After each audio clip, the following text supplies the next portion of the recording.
हाय दोस्तों, नमस्कार। तो दोस्तों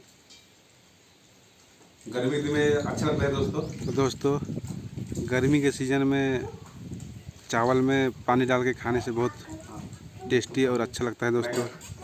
पानी और नमक डाल दो और खाने में देखिए इतना मज़ा आ जाता है दोस्तों।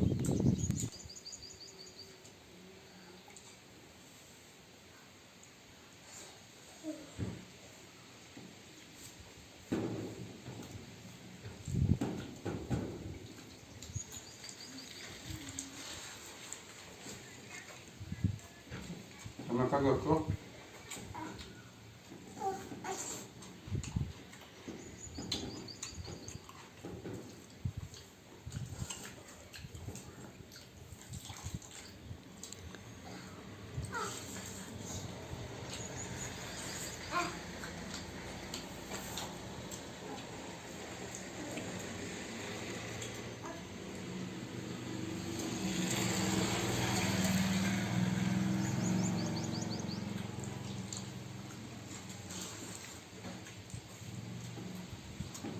चल।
तो देखिए दोस्तों, चावल का पानी पेट को बहुत ठंडा लगता है दोस्तों।